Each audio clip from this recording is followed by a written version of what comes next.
Apa yang disebut kikir? Selama 40 tahun, pria itu tidak menghabiskan 1 sen pun. Jadi dia menjadi seorang jutawan. Saat masih dalam kandungan, dia sudah menjadi anak kaya yang mewarisi hutang jutaan dolar. Dan setelah dia lahir, dia menunjukkan kepribadian yang pelit. Peras pasta gigi hingga tetes terakhir. Sikat yang tidak dibuangnya meskipun jatuh ke air atau pecah. Ketika dia berkencan, dia berkata akan pergi ke bioskop, tetapi dia duduk di pintu bioskop menonton trailernya. Mereka bahkan mengambil permen karet orang. Sebagai orang dewasa, Francois menjadi semakin pelit. Sebagai pemain biola untuk orkestra simfoni lokal, Francois juga membina kaum muda. Selain memungut biaya kuliah, ia juga mengambil uang saku sang anak. Apakah kamu punya uang? 5 euro? Berikan pada paman, ini uang sakuku. Apakah kamu ingin aku mengajarimu biola juga? Setelah memperoleh 5 euro, Francois membeli barang. Dia mengeluarkan banyak kupon, menghitung semua jenis diskon. Kasir sangat kesal. Bahkan di dalam bus, dia tidak mau duduk. Bahkan jika dia pergi jauh, dia akan berjalan. Lampu juga tidak menyala. Pencahayaan berdasarkan lampu jalan. Makanan adalah bonus atau sesuatu yang telah kedaluarsa sejak lama. Francois telah hidup seperti ini selama 40 tahun. Dia tidak hanya melunasi hutangnya, tetapi dia juga menabung beberapa juta. Berapa tabungan saya sekarang? 240.000 euro. Masih kurang. Apakah nomor ini tidak cukup? Aku masih harus menabung lebih banyak. Bagi Francois, kekikiran adalah karir seumur hidup. Karena takut mengeluarkan uang, ia tidak ikut kegiatan sosial. Lebih dari 40 tahun, dia masih lajang. Wanita dan anak-anak adalah musuh di jalan menuju penghematan. Sampai seorang pemain biola muda yang cantik tiba di tim, Valerie. Dia mengagumi keterampilan bermain biola Francois. Selama sesi latihan, dia mengundang Francois untuk makan malam.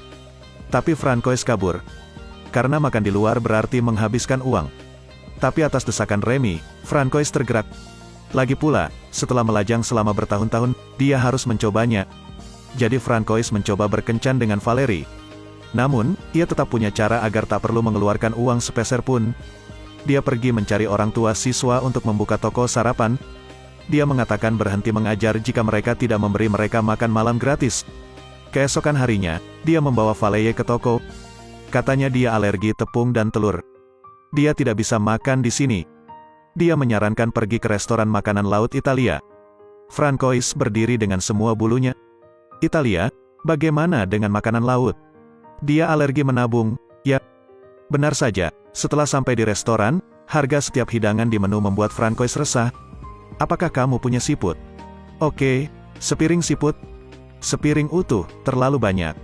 Bisakah saya menelpon satu? Akhirnya, Valerie memesan komolon seharga 110 pound.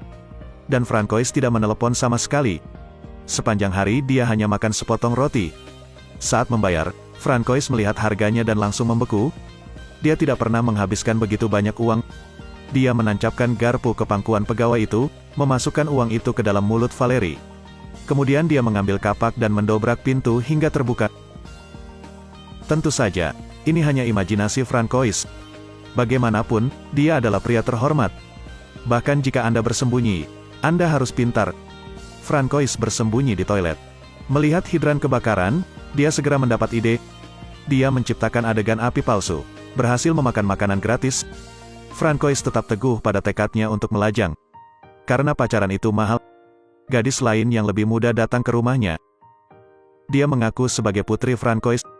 Ternyata, Francois pernah berkencan sekali.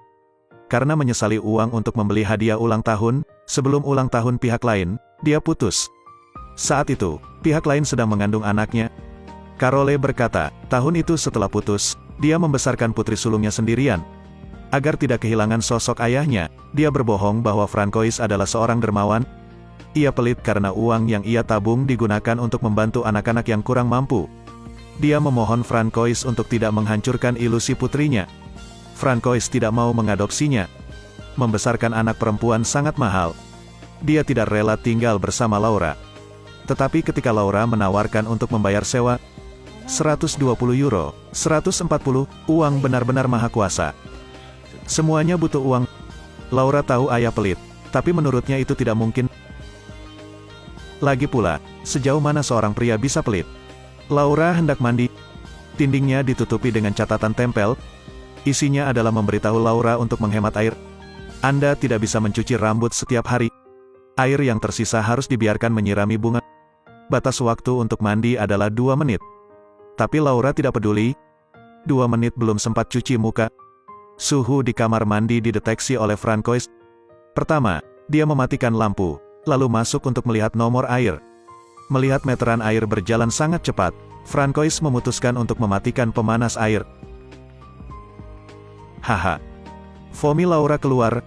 Melihat tabung pasta gigi habis, dia berlari keluar. Namun ini baru permulaan. Untuk mencegah putrinya menggunakan listrik, Francois melepas semua bola lampu. Dia juga memasang aturan menyimpan uang di seluruh rumah. Tapi Laura tidak marah. Dia bahkan lebih mengagumi sifat mulia ayahnya. Tapi sekelompok orang tua menyerbu ke dalam rumah. Mereka datang untuk menagih hutang. Francois tidak pernah membayar sepeser pun untuk layanan tersebut. Semua orang memutuskan, malam ini, Francois harus menyerahkan utangnya. Francois harus naik ke atas untuk mendapatkan uang. Tetapi ketika dia kembali ke ruang tamu, semua orang menghormatinya.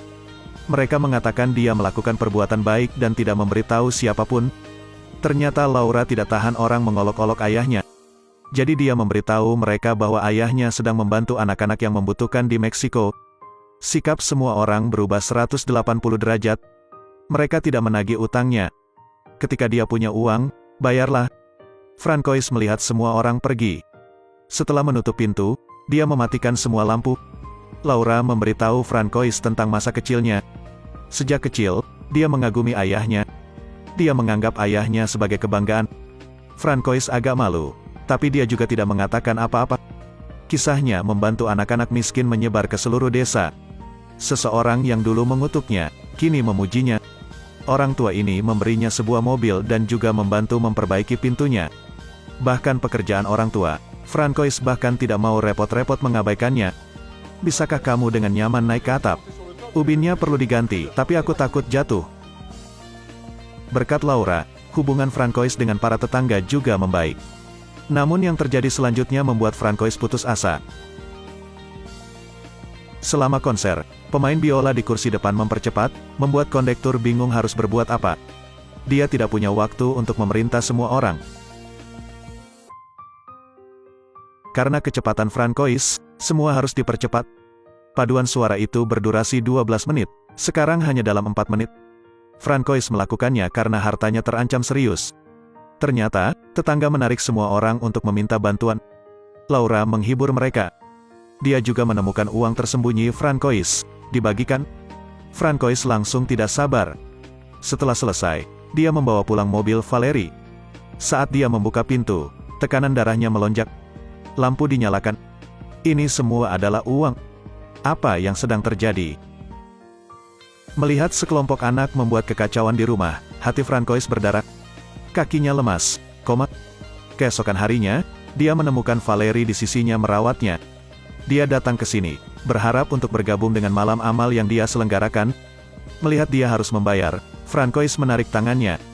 Bahkan dia tidak mau mengeluarkan uang, apalagi untuk mengumpulkan uang.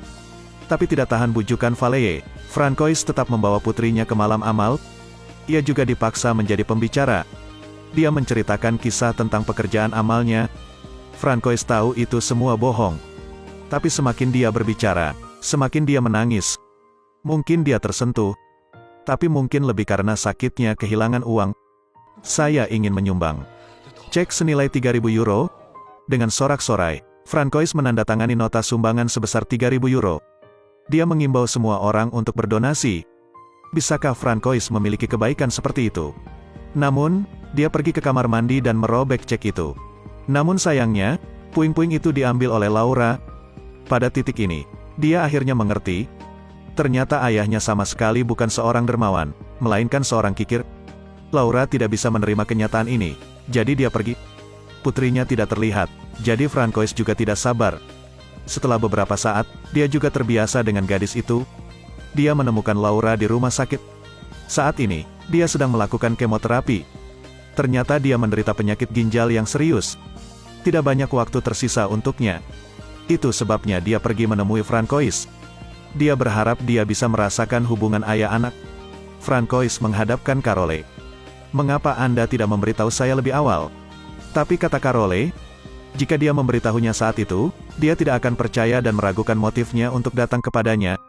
Francois sangat menyesalinya. Dia mengira putrinya datang kepadanya untuk meminta uang. Ternyata dia hanya menginginkan ginjal. Jadi dia pergi untuk operasi. Akhirnya mereka damai. Beberapa bulan kemudian, Francois diseret oleh Laura ke lingkungan miskin di Meksiko.